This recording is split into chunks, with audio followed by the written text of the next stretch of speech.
Hello students, in this video lecture I am going to explain the questions from the previous question papers from the Punjab University of chapter 1. This chapter we had already done in the previous video lectures. ठीक है, तो अभी हम इसके based पे और जितने भी important questions इसके ऊपर बन सकते हैं इसे आज हम वन बाय वन सॉल्व करेंगे. अगर आपने ये सारे questions सॉल्व कर लिए बेटा तो समझो कि आपको ये चैप्टर बहुत ही अच्छे से आ गया और इस चैप्टर की वेटेज अच्छी भी है एग्ज़ाम्स में.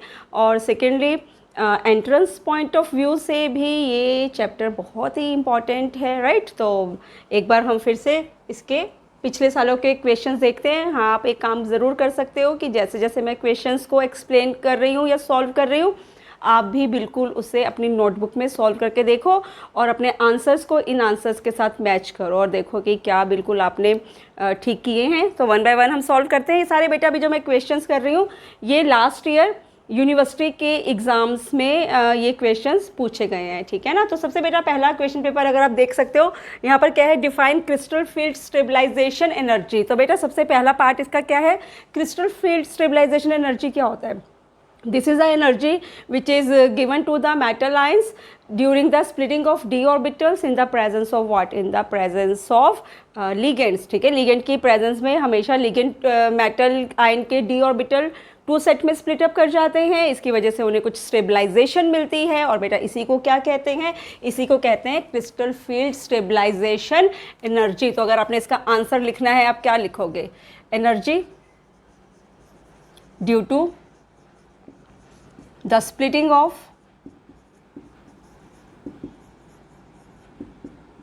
d orbitals of metal ion in the presence of what? ligands. बेटा इसको हम क्या कहते हैं, इसको हम कहते हैं क्रिस्टल फील्ड स्टेबलाइजेशन एनर्जी. और यहाँ पे लिख सकते हो एनर्जी और स्टेबलाइजेशन भी वर्ड यूज़ कर सकते हो, ठीक है. Stabilisation due to the splitting of d orbitals of metal ion in the presence of what? In the presence of ligands. ठीक है, तो this is its definition. Second part बेटा यहाँ पर क्या है, सेकेंड है draw energy level diagram to show the occupancy of orbitals in the systems. Okay तो हमारे पास कौन कौन से सिस्टम्स दिए हुए हैं बेटा, एक हमारे पास D6 सिस्टम है, एक हमारे पास D5 सिस्टम है. इन दोनों के मुझे क्या ड्रॉ करने हैं, मुझे इनके ड्रॉ करने हैं एनर्जी लेवल डायग्राम. सबसे पहला सिस्टम क्या है, D6, वो क्या है, ऑक्टाहेड्रल है और D5 क्या है, टेट्राहेड्रल है. आई नो दैट अगर मुझे ऑक्टाहेड्रल की स्प्लिटिंग दिखानी है तो D5 ये हो गए और ये क्या हो गया, ये हो गए D5 नहीं सॉरी, ये हो गया हमारे पास T2G और ये क्या बना, एक मिनट, ये बना क्या, ऑक्टाहेड्रल की दिखा रहे हैं ना. पहले मैं ऑक्टाहेड्रल करती हूँ, टेट्राहेड्रल बाद में करेंगे. ये क्या है, ये बन गया T2G. कौन सी ज्योमेट्री है, ऑक्टाहेड्रल ज्योमेट्री पूछी है. और सिस्टम भी मुझे क्या रखना है, D5 रखना है ना, D5 है नहीं D6 है, ये तो D6 है. और रखना क्या है, सेकेंड थिंग यहाँ पर क्या है बेटा, से हाई स्पिन भी रखना है. इसको क्या रखना है, हाई स्पिन भी रखना है. तो करें ज़रा इसको फिल करें. T2G में आई नो दैट नीचे कितने ऑर्बिटल्स होते हैं, 3 सॉरी, इसको यहाँ से इरेज कर दे ताकि मैं ऊपर ऑर्बिटल्स को ड्रॉ कर सकूँ. यहाँ पर कितने ऑर्बिटल्स मेरे को शो करने हैं, 2 ऑर्बिटल्स शो करने हैं. आई नो दैट इसकी एनर्जी कितनी होती है, तो लोअर इन एनर्जी होते हैं. इसकी it is equal to -4dq and that is equal to what, +6dq, right. यही होता है. और D6 सिस्टम है, हाई स्पिन है. हाई स्पिन का मतलब है मुझे सबसे पहले तो इलेक्ट्रॉन्स को क्या रखना है, अनपेयर्ड रखना है. उसके बाद उनकी क्या स्टार्ट करनी है, पेयरिंग. 1 2 3 4 5 6 बन गए. ये कितने इलेक्ट्रॉन्स, D6 इलेक्ट्रॉन्स मैंने 6 इलेक्ट्रॉन्स फिल कर दिए डी ऑर्बिटल में, हाई स्पिन भी कर दिया. अगली चीज़ इन्होंने क्या बोला है, find out the crystal field stabilisation energy. कैसे निकालते हैं इस एनर्जीज को, नीचे कितने इलेक्ट्रॉन्स हैं मेरे पास, 4 इलेक्ट्रॉन्स हैं. तो 4 से मल्टीप्लाई करेंगे किसको, इस फैक्टर को, -4dq प्लस ऊपर कितने इलेक्ट्रॉन्स हैं, 2 इलेक्ट्रॉन्स हैं. इसकी एनर्जी क्या है, +6dq, right. So what will be the answer, -16 + 12. Your answer is what, your answer is -4dq। तो ये हमने पहला पार्ट सॉल्व कर लिया। सेकेंड पार्ट में आपको क्या बोला है, अब आपको निकालनी है, सबसे पहले तो हम इसका भी एनर्जी लेवल डायग्राम ड्रॉ कर लें। कैसे ड्रॉ करेंगे, वी नो दैट यहाँ पे तो ऑर्डर एग्जैक्टली क्या हो जाता है, रिवर्स हो जाता है। तो यहाँ पर T2 ऊपर चला जाएगा और ये 6 क्या नीचे, 2 ऑर्बिटल्स अब यहाँ आ गए, रिवर्स हो जाता है ना ऑर्डर, बिल्कुल हो जाता है। और यहाँ पर क्या हो जाएगा, यहाँ पर आपके पास E आ जाएगा, यहाँ पर हमारे पास क्या हो जाएगा, T2 हो जाएगा। अच्छा बच्चों, एक चीज़ ना, कुछ बच्चे मेरे से पूछ रहे थे, हमेशा इसके बीच की एनर्जी किसके इक्वल होती है? अगर ये नहीं स्प्लिट करते, लाइन स्ट्रेट जाती, तो यहाँ पर E इज इक्वल टू क्या आ जाता, 0 आ जाता। तो कई बार क्या करते हैं ना, इलेक्ट्रॉन्स को निकालते हुए इनकी क्रिस्टल फील्ड स्टेबलाइजेशन एनर्जी को ना इसमें से क्या कर देते हैं, माइनस भी कर देते हैं। कैसे, ये कर देते हैं आंसर, जैसे आपका ये निकला ना -4dq, तो वो रहता है 0 माइनस 4dq, तब आपका आंसर किस में आ जाएगा, +4dq में। ऐसा कर सकते हैं, पर अगर आप नहीं कर रहे तो कोई फ़र्क नहीं पड़ता, आप यहाँ तक भी छोड़ सकते हो। ये जब 0 में से माइनस करते हैं ना, वो इस एनर्जी में से माइनस किया होता है हमने, दिखाओगे तब भी चलेगा, नहीं दिखाओगे तब भी चलेगा, अगर यहाँ तक भी छोड़ देते हो ना, कोई फ़र्क नहीं पड़ता। क्योंकि एक दो बच्चों ने मेरे से एक क्वेश्चन राइज किया था कि मैम कई वीडियोज़ में तो हमने 0 माइनस किया, कई वीडियोज़ में हमने नहीं किया है ना, लेक्चर में हमने नहीं भी किया था। तो आप नहीं भी करोगे कोई फ़र्क नहीं पड़ेगा, इस चीज़ को ध्यान में रखना। ओके, अच्छा चलो अब आ जाओ, अगर आपको ये समझ में आ गई बात। Next one is what, next one जो सिस्टम है वो D5 है, और हमने क्या रखना है, हमने टेट्राहेड्रल रखना है। कितने इलेक्ट्रॉन्स को फिल करना है, मुझे ये बात बहुत अच्छे से पता है कि टेट्राहेड्रल तो हमेशा क्या करते हैं, हाई स्पिन कॉम्प्लेक्स से बनाते हैं। तो यहाँ पर इसको कर दिया फिल। अब निकाल लो यहाँ पर भी क्या, क्रिस्टल फील्ड स्टेबलाइजेशन एनर्जी, नीचे यहाँ पर वैल्यू आई नो दैट, इसकी वैल्यू क्या बन जाएगी, -6dq, यहाँ पर वैल्यू क्या बन जाएगी, +4dq। माइनस का साइन, प्लस का साइन पता है ना, माइनस साइन क्योंकि एनर्जी कम हो रही है, प्लस का साइन क्योंकि एनर्जी क्या हो रही है, बढ़ रही है due to repulsions, we know that. चलो पहले ये निकालते हैं, कितने इलेक्ट्रॉन्स हैं इन नीचे वाले ऑर्बिटल्स में, 2 इलेक्ट्रॉन्स, इसकी एनर्जी कितनी होती है, -6dq, right. Next one is plus, कितने इलेक्ट्रॉन्स हैं ऊपर, 3 इलेक्ट्रॉन्स हैं, किस फैक्टर से मल्टीप्लाई करना है, कितनी एनर्जी है इनकी, +4dq, right. Your answer is what, -12 + 12, answer क्या बन गया, 0dq। So this is the crystal field stabilisation energy when complex is what, tetrahedral. ये हमने सॉल्व किया पहला क्वेश्चन। क्या बोला मैंने, पिछले सालों के ये सारे क्वेश्चंस हैं, पंजाब यूनिवर्सिटी के ही क्वेश्चन पेपर्स हैं ये सारे, जिनके मैंने कुछ क्वेश्चन सिर्फ चैप्टर 1 के उठाए हैं अभी, ठीक है। तो this is the first question. ऐसे क्वेश्चन ही पेपर में बहुत रिपीट होते हैं। तो आपका ये पहला क्वेश्चन हो गया। Now I am writing the second question. बेटा सेकेंड क्वेश्चन हमारे पास है, what are the various factors on which crystal splitting depends. Second question है, राइट डाउन, आप भी सारे क्वेश्चन में ऐसा लिखते रहो, write down the various factors, write down the various factors on which magnitude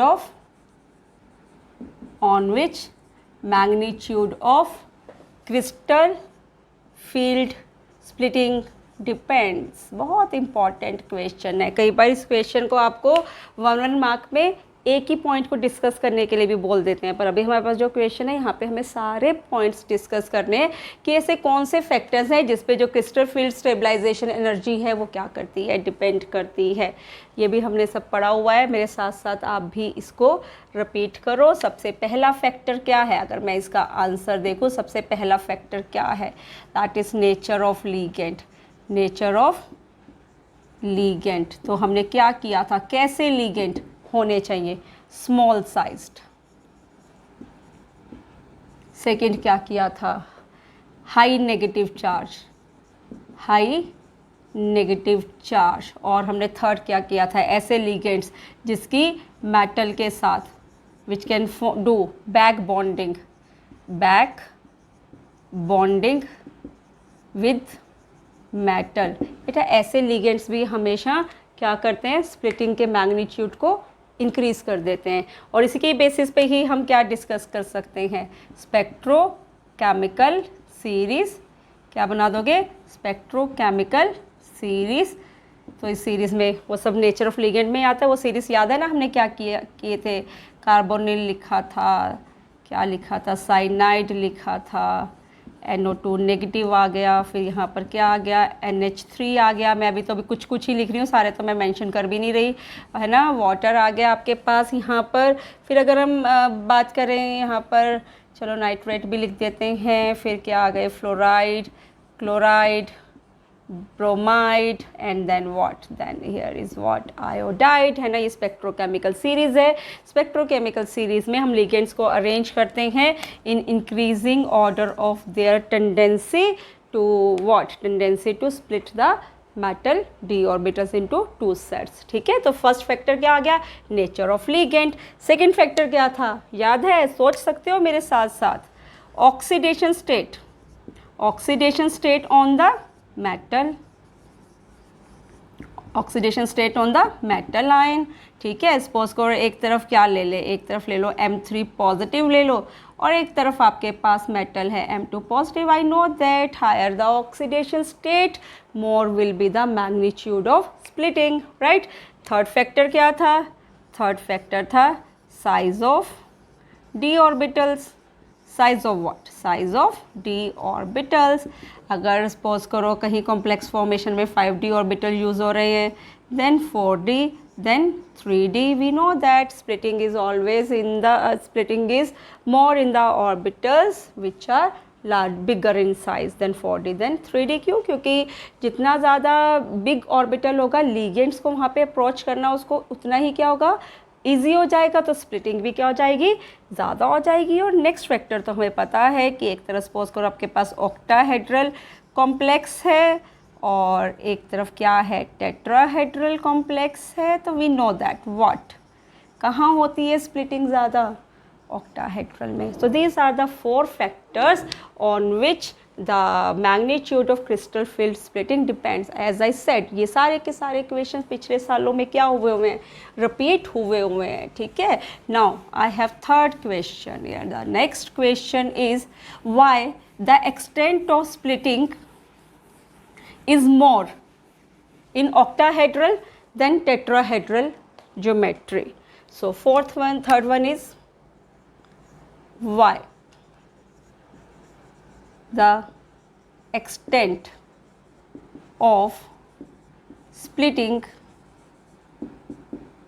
is more in octahedral complexes, in octahedral complexes than tetrahedral complexes, than tetrahedral complexes. अब इसका रीज़न क्या है, इसका रीज़न भी हमने कितनी बार पढ़ा हुआ है बेटा। जब भी ये डी ऑर्बिटल स्प्लिट करेंगे ना, ये किस पे डिपेंड करती है, इनकी स्प्लिटिंग हमेशा डिपेंड करती है, एक तो नेचर ऑफ लिगेंड तो है ही है, दूसरा कि जो मेटल आयन है उसका नेचर क्या है, या उसके अराउंड कितने लिगेंड्स प्रेजेंट हैं। अगर हम देखें बेटा, ऑक्टाहेड्रल में क्या है, ऑक्टाहेड्रल में 6 लिगेंड्स हैं, टेट्राहेड्रल में कितने लिगेंड्स हैं, 4 लिगेंड्स हैं। More are the ligands more will be the splitting, क्योंकि अब ज़्यादा से ज़्यादा लिगेंड्स मेटल को क्या कर रहे हैं, अप्रोच कर रहे हैं, तो स्प्लिटिंग का एक्सटेंट भी क्या हो जाएगा, ज़्यादा हो जाएगा।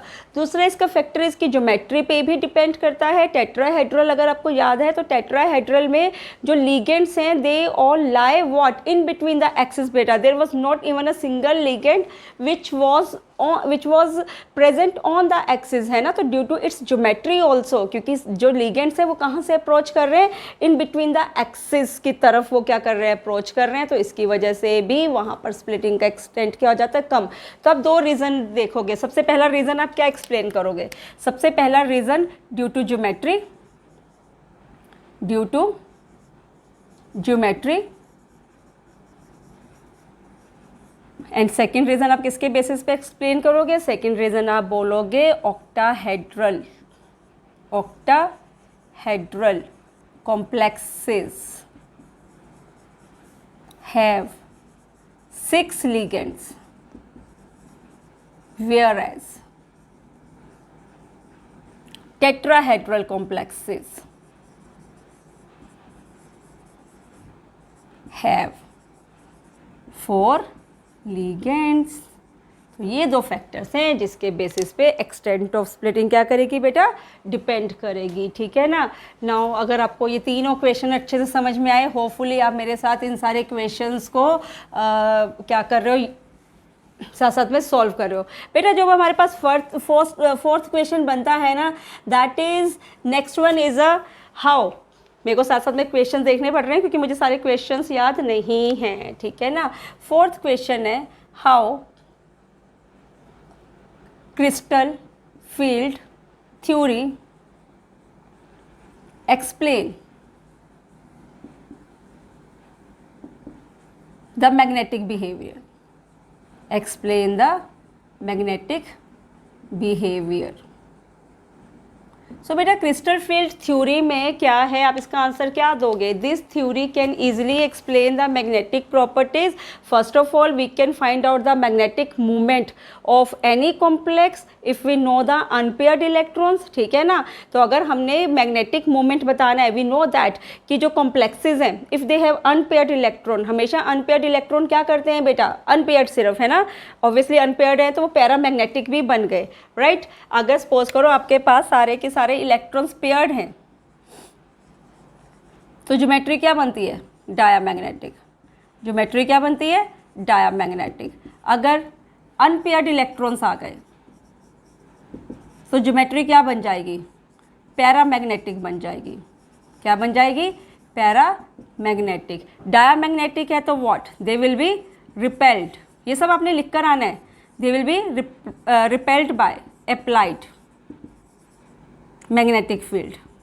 बट पैरामैग्नेटिक हैं तो they will be attracted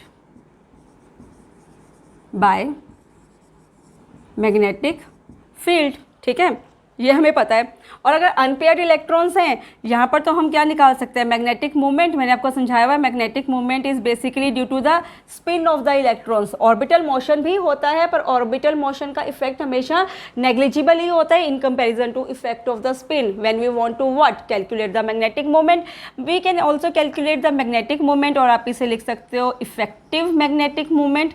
formula तो हमें पता ही है, that is what, that is n plus 2, where n is what, n is what, number of unpaired electrons, ठीक है ना। तो इसके बेसिस पे ही हम इनकी क्या मैग्नेटिक प्रॉपर्टीज़ को डिफाइन कर सकते हैं। और वी क्रिस्टल फील्ड इन्हें एक्सप्लेन कैसे करता है, वी नो दैट कि अगर कोई स्ट्रॉन्ग लिगेंड अटैच्ड होगा, जो स्पेक्ट्रोकेमिकल सीरीज़ में जो लिगेंड है हम राइट साइड पे लिखते हैं, उनकी टेंडेंसी हमेशा इलेक्ट्रॉन्स को पेयर अप करने की होती है ना। तो depending on the ligand also हम देख सकते हैं कि हमारा कॉम्प्लेक्स डायामैग्नेटिक बनेगा या कॉम्प्लेक्स क्या बनेगा, पैरामैग्नेटिक।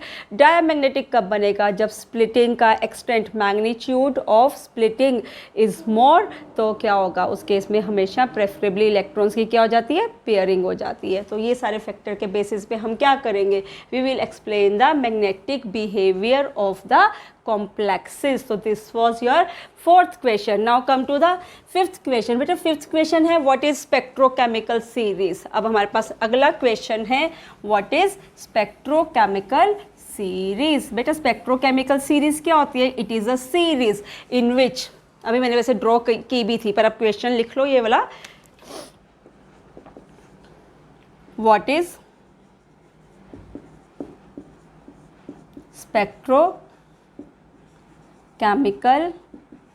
सीरीज। तो आप क्या लिखोगे इसके आंसर में, आप लिखोगे it is a series in which the ligands are arranged in the increasing order of their affect on the magnitude of crystal field splitting. So it is a series, है ना। और पेपर में यहाँ पे उसकी सीरीज को आपने लिख कर भी आना है, तो मैं पहले तो आपसे डिफाइन ही करोगे, क्या लिखोगे, it is a series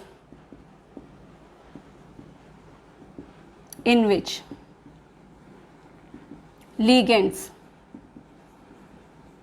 are. ये मेरा सारे क्वेश्चन पिछले सालों में पूछे जा चुके हैं, मैं अपने आप से अभी तक कोई भी क्वेश्चन ऐसा नहीं है कि जो मैंने खुद ही दे दिया हो, इसी से मिलते जुलते और ऐसे क्वेश्चन आते हैं, ये सारे लास्ट ईयर के क्वेश्चन हैं। It is a series in which ligands are arranged in increasing order of splitting of d orbitals, splitting of d orbitals of metal ion. तो हमें पता ही है series carbonyl, cyanide, NO2 negative हो गया, यहाँ पर NH3 हो गया, then we have water, then we have this, है ना। और यहाँ पे तो सारे क्या थे, हेलाइड्स ही थे, फ्लोराइड, क्लोराइड, ब्रोमाइड, आयोडाइड। ठीक है, तो ये सारी स्पेक्ट्रोकेमिकल सीरीज है, मैं आपको समझा ही चुकी हूँ पहले भी। बात बताइए बेटा, वाटर के आगे याद रखना जितने भी लिगेंड्स होते हैं ना, जनरली वो क्या करते हैं, जनरली वो पेयर अप कर देते हैं इलेक्ट्रॉन्स को, क्योंकि यहाँ पर स्प्लिटिंग का मैग्नीट्यूड क्या होगा, the extent of magnitude of splitting is higher for the ligands which are ammonia onwards, याद रखना। ठीक है, now the next question is, sixth question is, why are cuprous compounds are colourless. बेटा cuprous compounds colourless क्यों होते हैं?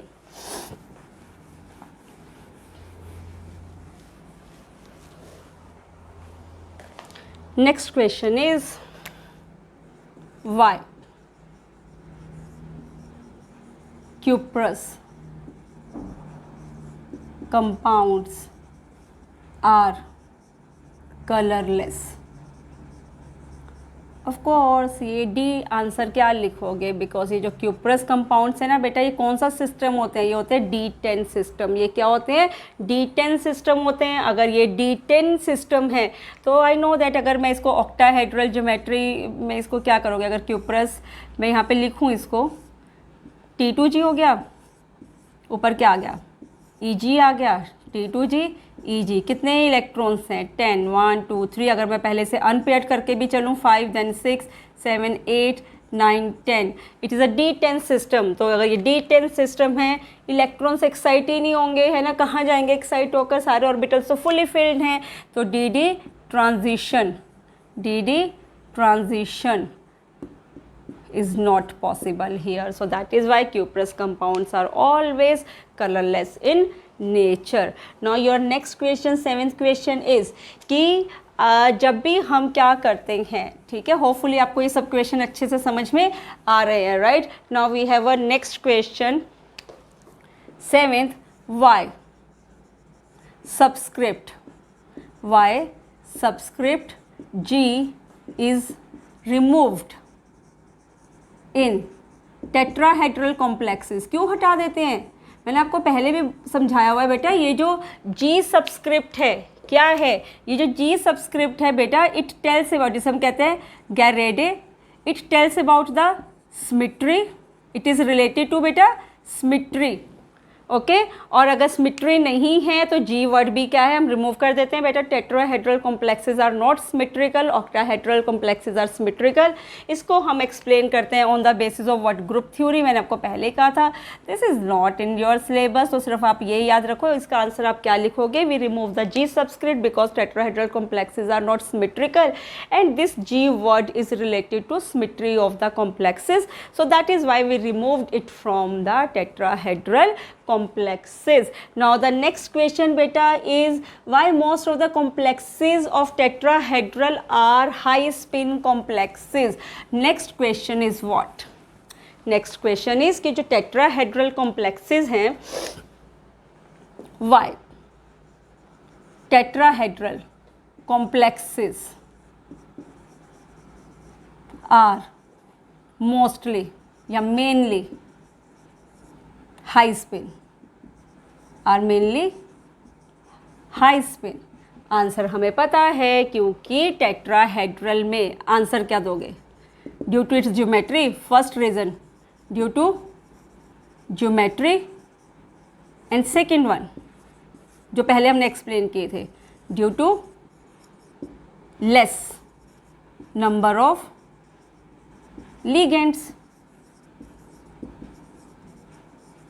तो मैंने आपको क्या बोला था, इसकी ज्योमेट्री की वजह से ये टेट्राहेड्रल है। जब भी लिगेंड्स इनको अप्रोच करते हैं, वो हमेशा कहाँ से अप्रोच करते हैं, from the direction which lie in between the axis, coordinate axis, उसके बीच में लिगेंड क्या करेंगे, हमेशा अप्रोच करेंगे टेट्राहेड्रल कॉम्प्लेक्सेस को, तो वहाँ पर जो रिपल्शंस है ना, जो उन्होंने रिपल्शंस क्रिएट करनी है लिगेंड्स ने मेटल के इलेक्ट्रॉन्स पे, पहले तो वो रिपल्शंस क्या हो जाती हैं, कम हो जाती हैं, और दूसरा रीज़न मैंने क्या बोला था, क्योंकि मेरे नंबर ऑफ लिगेंड्स भी क्या है, कम है, ड्यू टू दीज 2 रीजंस। जो टेट्राहेड्रल कॉम्प्लेक्सेस हैं, कितनी बार इसका तो मैंने ज्योमेट्री आपको यहाँ पे इसकी स्प्लिटिंग दिखा दिया है ना, तो ड्यू टू दिस आप क्या करोगे, ये 2 है, ये क्या है 3 है, ये क्या बना E, ये क्या बना T2, ये जो स्प्लिटिंग है ये टेट्राहेड्रल कॉम्प्लेक्सेस में क्या हो जाती है, कम हो जाती है, बिकॉज ऑफ दीज 2 रीजंस। बहुत इंपॉर्टेंट क्वेश्चन है, पेपर में क्वेश्चन रिपीट भी बहुत ज़्यादा ही होता है। Now the 9th question is discuss the crystal field splitting of D3 tetrahedral and D7 tetrahedral. ठीक है, अभी हमने टेट्राहेड्रल में ही D3 और D7 की स्प्लिटिंग को क्या करना है, एक्सप्लेन करना है। तो next question is explain the crystal field splitting in D3 and D7। बेटा दोनों ही टेट्राहेड्रल डिस्कस करने हैं, दोनों ही क्या करने हैं, डिस्कस टेट्राहेड्रल। तो कैसे करोगे आंसर इसका, लिखोगे पहले अगर D3 है तो टेट्राहेड्रल बना लें, ये गया T2, ये क्या गया E गया, ठीक है, E हो गया, T2 हो गया, 1 2 1 2 3। हमें पता है जनरली तो ये क्या बनाते हैं, हाई स्पिन कॉम्प्लेक्सेस बनाते हैं। ये रहा D3 सिस्टम। अगला क्या बोला है, अगला बोला है D7। कौन सा है, D7। तो पहले तो अनपेयर्ड करेंगे, 1 2 3 4 5 then 6 7, this is E, this is T2। So this is the crystal field splitting in D3 and D7 tetrahedral complexes. Right, now we have a next question is how the crystal field theory explain the color of the coordination compounds। अभी हमने magnetic properties सीखी थी, अब हम क्या देखेंगे, अब हम देखेंगे इनका क्या, magnetic behaviour. Explain, next question क्या बना, 10th क्वेश्चन बना ये, let me check it out बेटा, या it's a 10th question. Explain the coloring of coordination compounds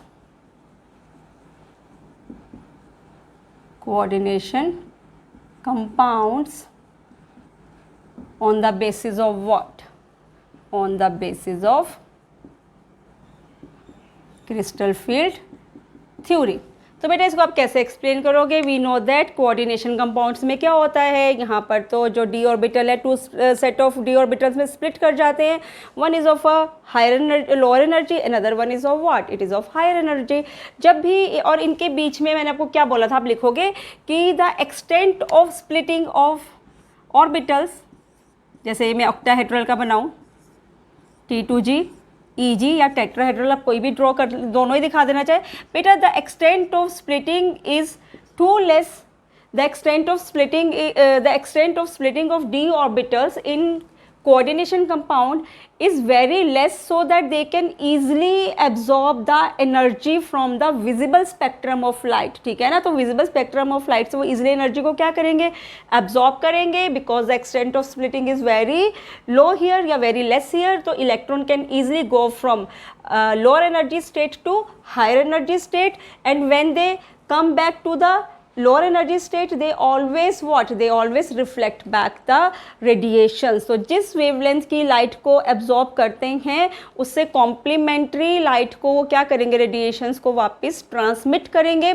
जिस एनर्जी को एब्जॉर्ब किया, जिस वेवलेंथ को एब्जॉर्ब किया, हमेशा उसका कॉम्प्लीमेंट्री कलर ये क्या करते हैं, दे गिव। तो ये कलरिंग क्यों शो करते हैं, because the extent of splitting here is very less, it is too less that they can easily absorb the energy from the visible spectrum of light, and when they emit back the radiations, these radiations always fall in what, where they always fall in visible region of light। that is the reason कि they show coloring। तो इनकी coloring किस में छुपी हुई है, उनकी colouring छुपी इसमें हुई है जहाँ पर ये D orbitals 2 set of orbitals में स्प्लिट करके, और व्हाट आई सेड, इस का एक्सटेंट, इसकी एनर्जी की वैल्यू बेटा इतनी ज़्यादा नहीं होती है, ठीक है। और दूसरा आप क्या लिखोगे, ऑब्वियसली इसकी वजह से यहाँ पर क्या होती है बेटा, डी डी ट्रांजिशंस। यहाँ पर आप क्या लिखोगे, D D transitions is also there because of the splitting of this orbitals, ठीक है। So now come to the next question, that is question number 11 and question number 11 is, आपको ये बताना है बेटा कि कौन से कॉम्प्लेक्सेस में स्प्लिटिंग का एक्सटेंट क्या है बेटा, ज़्यादा है, क्या बताना है। अब यहाँ पर दो कॉम्प्लेक्सेस दिए हुए हैं, मैं दोनों के नाम लिख रही हूँ बेटा, ओके।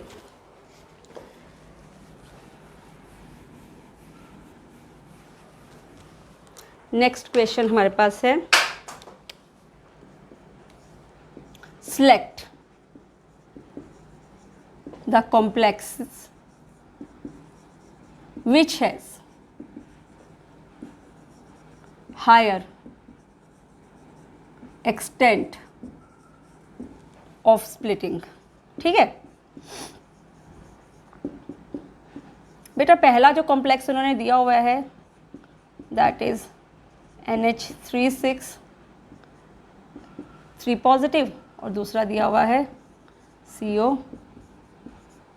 Water 6 3 positive. बेटा आपको ये बताना है कि दोनों में से स्प्लिटिंग का एक्सटेंट किस में ज़्यादा है, तो आंसर कौन सा लिगेंड स्ट्रॉन्ग है, वाटर के ammonia. In spectrochemical series we know that ammonia is a stronger ligand, वो तो हमेशा क्या करेगा, स्प्लिटिंग का एक्सटेंट रखेगा ज़्यादा। तो क्या लिखोगे, ऑब्वियसली इन दोनों में से स्प्लिटिंग का एक्सटेंट किस में ज़्यादा है,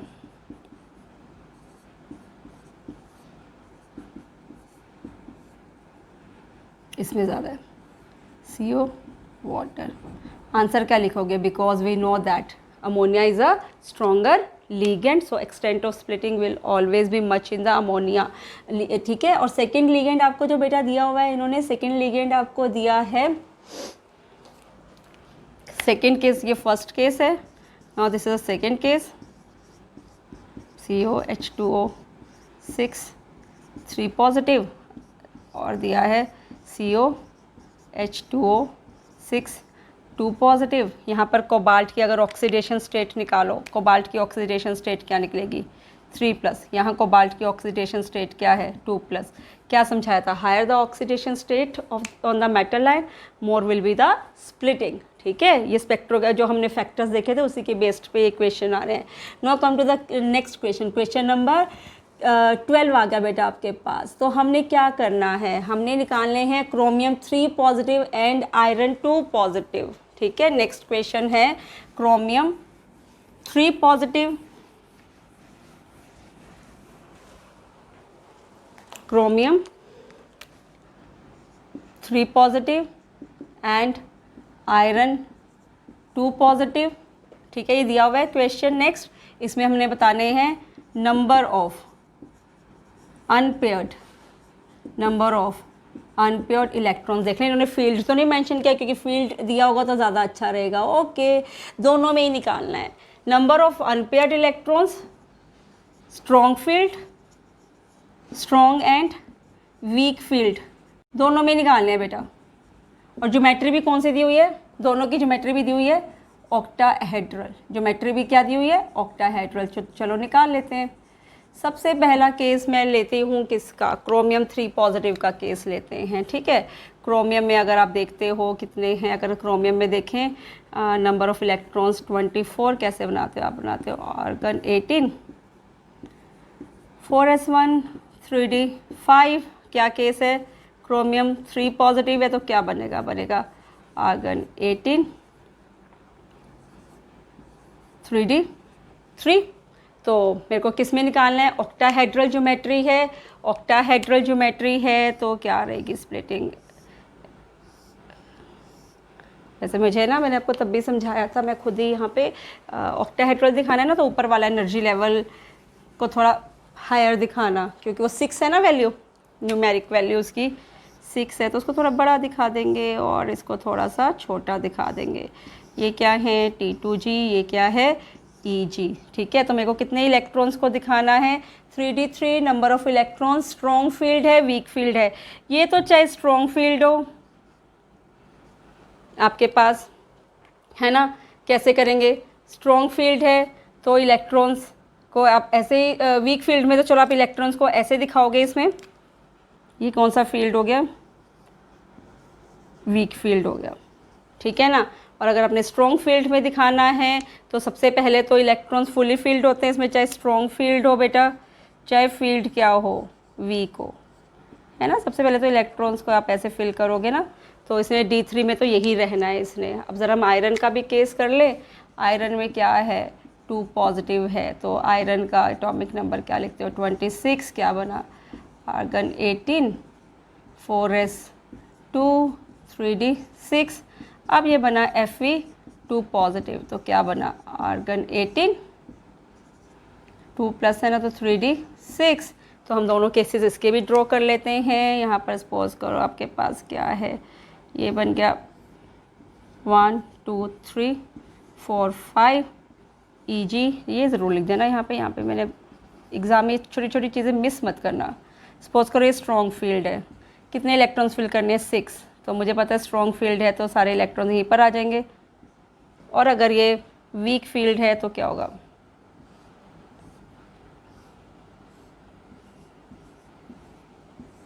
सबसे पहले इलेक्ट्रॉन्स 1 2 3 4 5 6। ये कौन सा फील्ड बना, ये बना वीक फील्ड। मुझे नंबर ऑफ अनपेयर्ड निकालने थे electrons.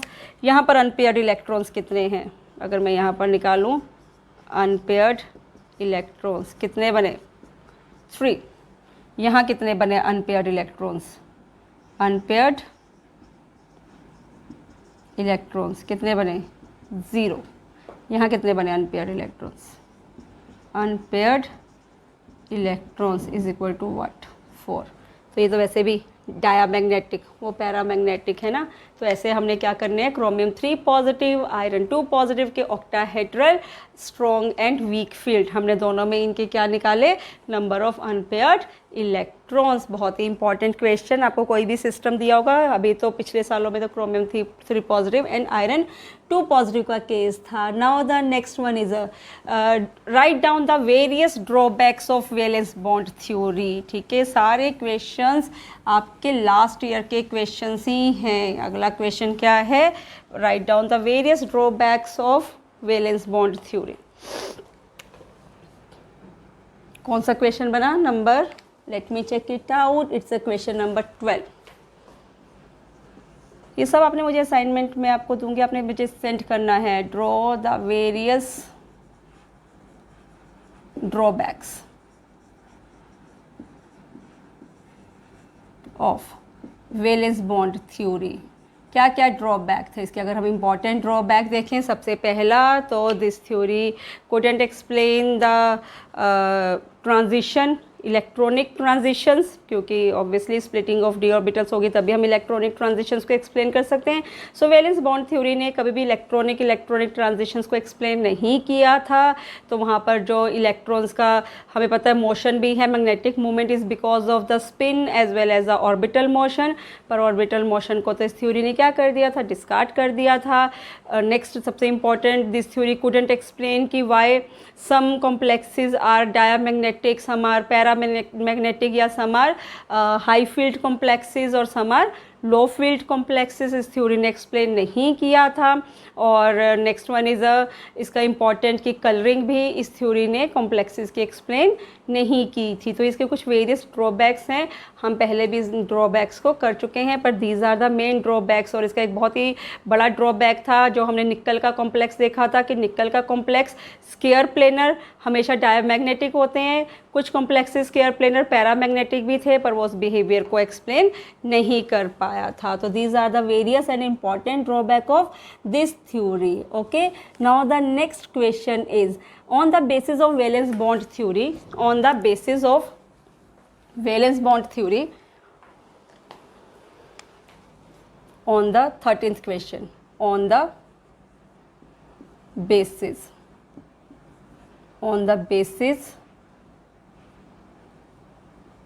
of valence bond theory, हमने बताना है कि निकल, this complex is square planar planar, जबकि निकल Cl4 2 negative is what, tetrahedral. तो करें ज़रा इन कॉम्प्लेक्सेस को भी। सबसे पहला कॉम्प्लेक्स क्या है? सबसे पहला कॉम्प्लेक्स है निकल Cn4 2 नेगेटिव। इसमें जो निकल की ऑक्सीडेशन स्टेट है वो क्या है? 2 पॉजिटिव। लिखो ज़रा इलेक्ट्रॉन्स को, क्या बने? आर्गन 18 और 3d8 सिस्टम बना ये, ठीक है ना। सो अगर हम यहाँ पर देखें निकल 2 पॉजिटिव के लिगेंड्स को अरेंज करें, 3d है ना, कैसे करोगे? यहाँ पर आपके पास बना 3d, ये क्या बना? 4s, ये क्या बना? 4s 4p। कितने इलेक्ट्रॉन्स को फिल करना है? 8 इलेक्ट्रॉन्स को फिल करना है। साइनाइड लिगेंड है, तो जब यहाँ पर ये कॉम्प्लेक्स बनेगा Cn4 2 नेगेटिव, ये जो ऑर्बिटल्स हैं, एम्प्टी ऑर्बिटल्स जो यहाँ पर रह जाएंगे, वो आपस में क्या करेंगे? अपनी पहले तो कितने इलेक्ट्रॉन्स फिल होने हैं यहाँ पे? 1 2 3 4 5 6 7 8। कितने खाली ऑर्बिटल चाहिए इसको? 4। लिगेंड को 4 ऑर्बिटल्स चाहिए खाली, तो यहाँ से आएंगे 1 2 3 4। दैट मीन्स कि ये जो 4 ऑर्बिटल्स बचे, कौन से बचे? DsP2। ये अपनी क्या करेंगे? हाइब्रिडाइजेशन करेंगे और 4 खाली हाइब्रिड ऑर्बिटल बनाएंगे, जिनमें लिगेंड क्या करेंगे? अपने लोन पेयर ऑफ इलेक्ट्रॉन्स को फिल करेंगे। तो ये DsP2 ज्योमेट्री बनी, स्क्वायर प्लेनर, ठीक है। फिर अगला केस आपको क्या डिस्कस करना है? निकल Cl4 2 नेगेटिव। यहाँ पर भी निकल के ऊपर ऑक्सीडेशन स्टेट क्या? 2 पॉजिटिव। तो इसके भी इलेक्ट्रॉन्स को फिल कर दो। क्या बना? 1 2 3 4 5। ये बना 4s, ये बना 4p, 3d 4s 4p। तो यहाँ पर जब ये अप्रोच करेंगे, इसको लिगेंड्स अप्रोच करेंगे, ठीक है ना, NiCl4 2 नेगेटिव। तो यहाँ पर कितने इलेक्ट्रॉन्स? 8 फिल करने हैं ना। आई नो दैट Cl है, तो 8 इलेक्ट्रॉन्स कैसे फिल होंगे? 1 2 3 4 5 6 7 8। तो 4 ऑर्बिटल्स इनके पास, यहाँ पर भी दिखा दो पहले इनको, 1 2 3 4 5 6 7 8। यहाँ पर भी क्या होगा? ये 3d 1 2 3 4 5 4s 4p। ये तो सब भर गए, 1 2 3 4 5 6 7 8। कितने खाली ऑर्बिटल चाहिए? ये हाइब्रिड ऑर्बिटल्स। अब ये जो बचे ऑर्बिटल्स, ये अपनी हाइब्रिडाइजेशन करके क्या बनाएंगे? 4 चाहिए ना खाली ऑर्बिटल, तो ये 4 खाली ऑर्बिटल्स अपनी क्या करेंगे? हाइब्रिडाइजेशन करेंगे और 4 नए हाइब्रिड ऑर्बिटल्स बनाएंगे। कौन से? sp3। ज्योमेट्री क्या बन गई? टेट्राहेड्रल। तो ऐसे एक्सप्लेन करना है आपने on the basis of valence bond theory. इनको एक्सप्लेन करोगे, ठीक है ना। निकल साइनाइड की, जो कि बना स्क्वायर प्लेनर एंड डायामैग्नेटिक। नीचे वाला क्या बना? Tetrahedral and paramagnetic. Okay, now next question is draw a diagram to show the crystal field splitting in square planar complexes. So square planar complexes की हमने क्या एक्सप्लेन करनी है? स्प्लिटिंग। सिर्फ एनर्जी लेवल डायग्राम बनाओगे, इससे ज़्यादा कुछ नहीं करना। क्वेश्चन क्या है? Explain the crystal field splitting in square planar complexes. In square planar complexes, ठीक है। तो स्क्वायर प्लेनर कॉम्प्लेक्सेस की जब भी एक्सप्लेन करनी है स्प्लिटिंग को, तो कहाँ से शुरू करना है? याद है ना, ऑक्टाहेड्रल से। कहाँ से करना है? हमेशा ऑक्टाहेड्रल ज्योमेट्री को उठाना है। We know that. ये क्या बने? T2g। ये क्या बना? Eg। ये क्या बना? dxy dyz dzx। ये क्या बना था? dx square minus Y square. ये क्या बना? dz square. अब यहाँ पर क्या होगा? सबसे पहले हमने बोला था लिगेंड्स को हमेशा 2 ट्रांस लिगेंड को, किसी बच्चे ने मेरे से पूछा भी था कि हम ये ट्रांस लिगेंड क्या होते हैं? ट्रांस लिगेंड मतलब कि जो ऑपोजिट साइड पे हो। जैसे ये z एक्सिस है, तो एक लिगेंड यहाँ, तो एक लिगेंड नीचे। तो ये क्या बना? z एक्सिस के 2 ऑपोजिट लिगेंड्स, या x एक्सिस के 2 ऑपोजिट लिगेंड, या y एक्सिस पे 2 ऑपोजिट डायरेक्शन में लिगेंड, ठीक है। y एक्सिस पे प्रेजेंट है एक इस तरफ और एक इस तरफ। बेटा ऐसे लिगेंड्स को हम क्या कह देते हैं? ट्रांस लिगेंड कह देते हैं। तो मैंने आपको पहले पहले समझाया था स्क्वायर प्लेनर कॉम्प्लेक्सेस में हमने ऑक्टाहेड्रल से ही शुरू करना है हमेशा, और ऑक्टाहेड्रल के जेड लिगेंड्स को क्या करना है, उन्हें इलोंगेट करवाना है। इसकी वजह से क्या होगा, जो जेड एक्सिस पे लिगेंड्स प्रेजेंट है उनको रिपल्शन क्या मिलती है, कम मिलेगी। अगर उनको रिपल्शन कम मिलेगी तो जेड वाले क्या आ जाएंगे, ये वाले जो सेट ऑफ ऑर्बिटल है, now they will split up into 2 set of orbitals, right.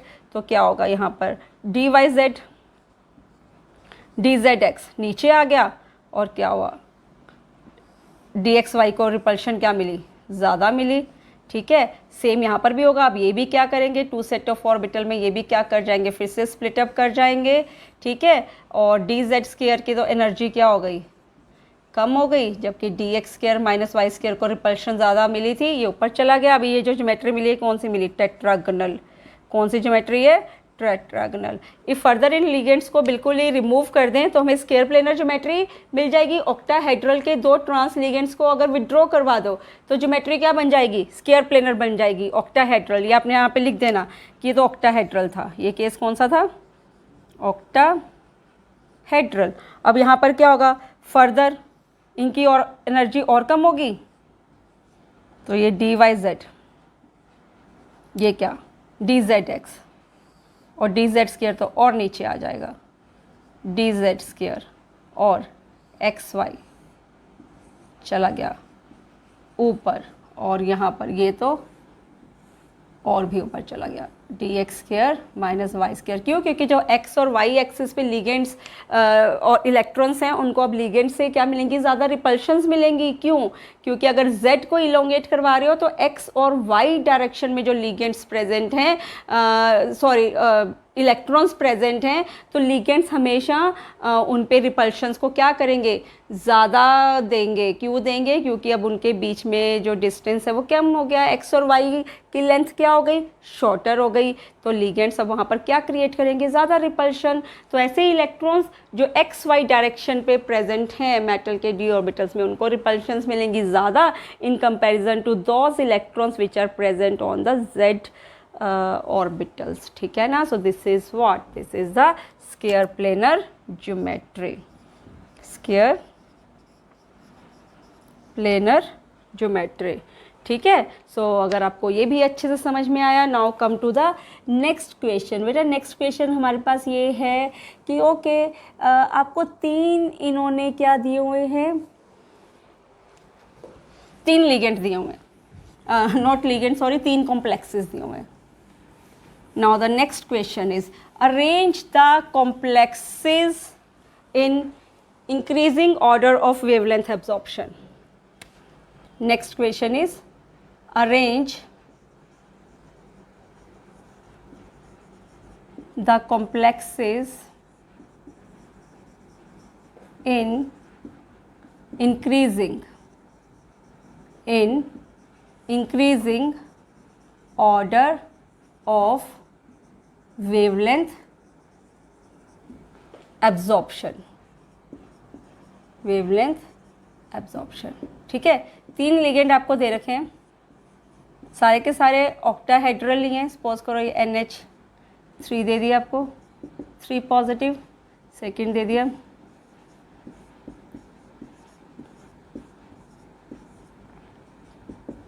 Next दे दिया,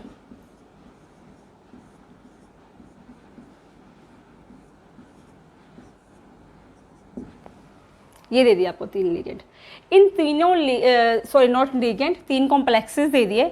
इन कॉम्प्लेक्सेस को बताना है कि कौन सा कॉम्प्लेक्स लाइट की लॉन्गर वेवलेंथ को एब्जॉर्ब करेगा। तो इसका आंसर कैसे, इसका आंसर पहले तो विबग्योर सीरीज़ बना दो, यहाँ पर विबग्योर लिख लो, इसकी सीरीज़ जिसमें वेरियस कलर्स अरेंज है इन इंक्रीजिंग ऑर्डर ऑफ वेवलेंथ, ठीक है।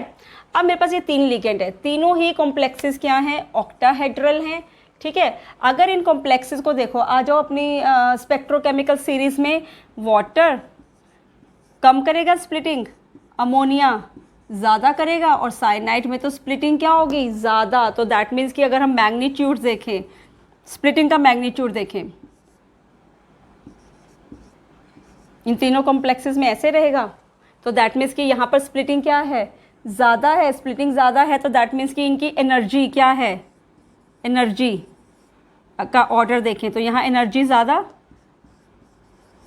यहाँ एनर्जी कम, यहाँ एनर्जी क्या और भी कम। तो आपको फॉर्मूला याद है, E is equal to hc upon lambda, more is the energy less will be the wavelength. तो यहाँ पर अगर एनर्जी ज़्यादा है तो वेवलेंथ का ऑर्डर कैसे आ जाएगा, absorption of wavelength like this. तो it will absorb the higher wavelength than this than this. तो आपने इस क्वेश्चन को आप कैसे एक्सप्लेन करोगे, on the basis of electrochemical series we know that कि the split extent of splitting is more in cyanide than ammonia than water, so they will create more splitting means what, higher energy associated with them, higher energy means they will now absorb the wavelength of a lower energy। तो इस तरह से आप क्या करोगे, इनको draw करोगे, ठीक है ना। सो यहाँ पर क्या है, यहाँ पर ये सबसे ज़्यादा वेवलेंथ को एब्जॉर्ब करेगा। सबसे ज़्यादा वेवलेंथ को मतलब क्या, विबग्योर में देखा जाए तो अगर ये रेड कलर को एब्जॉर्ब कर रहा है तो ये कलर कॉम्प्लीमेंट्री कौन सा दे रहा है, ब्लू दे रहा है, ठीक है ना। यहाँ पर अगर साइनाइड पे देखें, साइनाइड में एनर्जी क्या है, ज़्यादा है तो वेवलेंथ और कम है। अगर ये ब्लू को एब्जॉर्ब करे तो ये कौन सा कलर देगा, कॉम्प्लीमेंट्री रेड कलर देगा। तो इस तरह से आप इसकी जो अरेंज करोगे क्या, इन कॉम्प्लेक्सेस को in the order of wavelength absorption. बहुत इंपॉर्टेंट क्वेश्चन है, पेपर में ये क्वेश्चन भी आपसे काफ़ी ज़्यादा पूछ लेते हैं, ठीक है। Now the next question we have is, okay suppose करो क्या है आपके पास एक कॉम्प्लेक्स है, उसकी जो क्रिस्टल फील्ड एनर्जी है, नेक्स्ट क्वेश्चन है, complex has crystal field splitting energy 384 kilojoule per mole and its pairing energy is suppose 280 kilojoule per mole and we have a complex. Okay, मैं आपको कॉम्प्लेक्स भी बता ही देती हूँ। ओके, सो यहाँ पे कॉम्प्लेक्स तो नहीं दिया, कॉम्प्लेक्स भी दिया है, yes. Complex is suppose any octahedral complex, भी आपको क्या दिया हुआ है, octahedral complex. They are saying what, if we have a octahedral complex, ठीक है, crystal field splitting energy 384, pairing energy is this, so tell, will they form high spin complex, will they, will it prefer to form high spin or low spin complex and why? High spin और लो spin complex, Y? तो आपका answer क्या होगा? We know that which energy is more, crystal field split octahedral तो o या pairing energy, दोनों में से कौन सी एनर्जी ग्रेटर है? This energy is greater, this is 384 kilo joule per mole and that was what 280। तो ये क्या करना प्रेफर करेंगे? They will prefer to do what, pairing. अगर वो पेयरिंग कर रहे हैं तो they will form what, low spin complex, they will form what, low spin complex। so simple and very easy question, 2 mark में ये क्वेश्चन पेपर में बहुत रिपीट भी हो जाता है। Now come to the next question. मेरा नेक्स्ट क्वेश्चन है कि सपोज करो एक तरफ आपके पास है एनहाइड्रस कॉपर सल्फेट और एक तरफ आपके पास है हाइड्रेटेड कॉपर सल्फेट।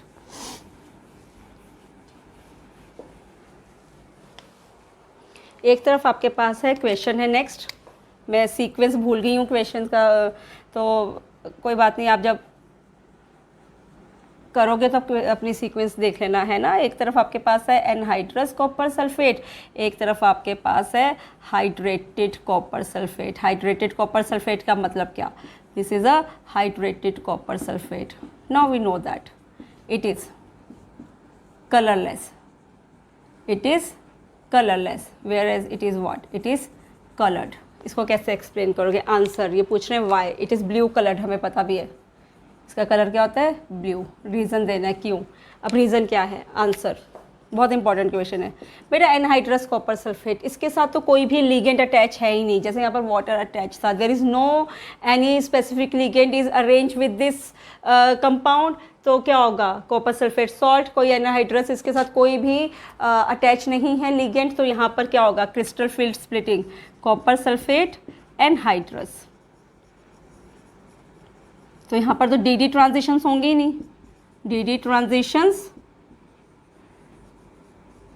क्या होंगी, नहीं होंगी, नहीं होंगी तो नो कलरिंग, नो कलरिंग, क्योंकि क्रिस्टल फील्ड स्प्लिटिंग ही नहीं होगी, there will be no crystal field splitting, या लिख सकते हो no crystal field splitting.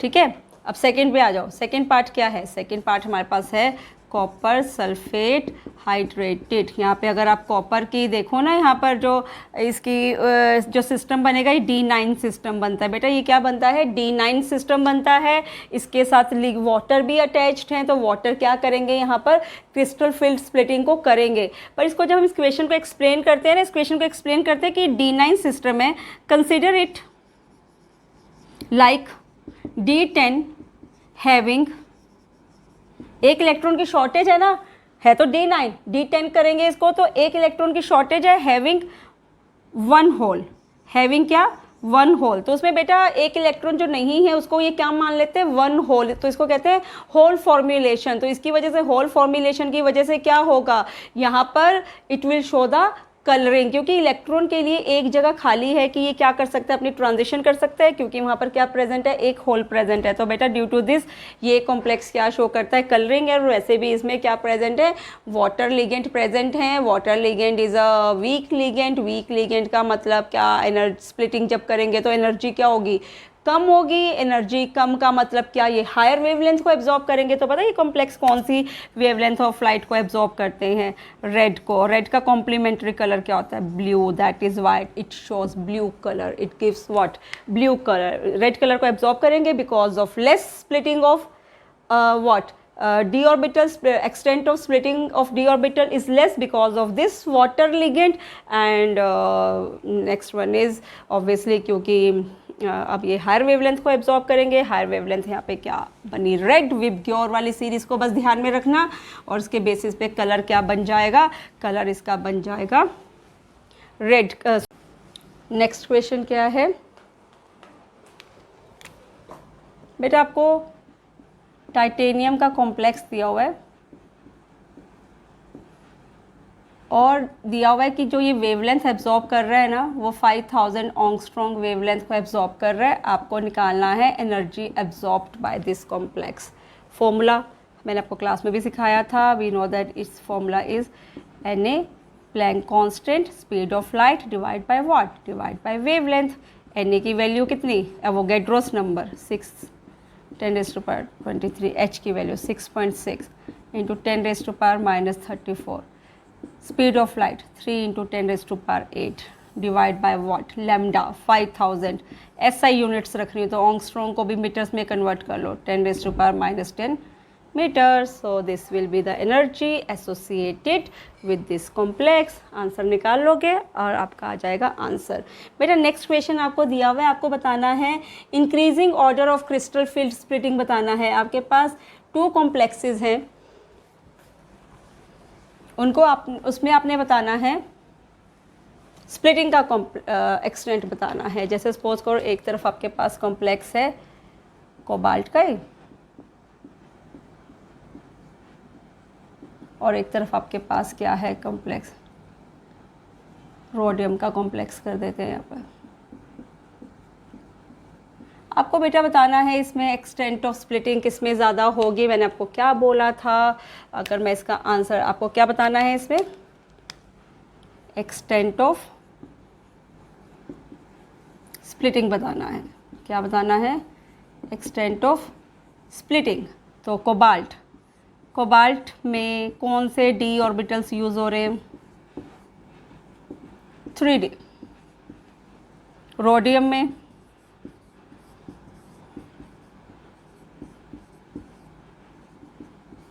4D। क्या बताया था मैंने आपको, higher the number of this principal जो शेल है, higher the value of this number और more will be the splitting, या larger the size of the orbital more will be the splitting. और 3D और 4D में से splitting किस में ज़्यादा है, 4D में है, तो ऑब्वियसली एक्सटेंट ऑफ स्प्लिटिंग भी किस में ज़्यादा है, रोडियम में ज़्यादा होगी। तो बेटा ये कुछ क्वेश्चंस हैं, बहुत इंपॉर्टेंट है। इन क्वेश्चंस को अगर आप अच्छे से सॉल्व कर लोगे तो इसके अलावा तो बेटा कोई इसमें और क्वेश्चन बनते नहीं। हमने हर टाइप के क्वेश्चन को सॉल्व करके देख लिया और होपफुली आपको ये सारे क्वेश्चन के आंसर्स आते भी होंगे और आपने मेरे साथ बहुत अच्छे से इन क्वेश्चंस को सॉल्व किया भी होगा। सो let's finish this video lecture here also. So thanks for listening it. Have a nice day. Bye bye.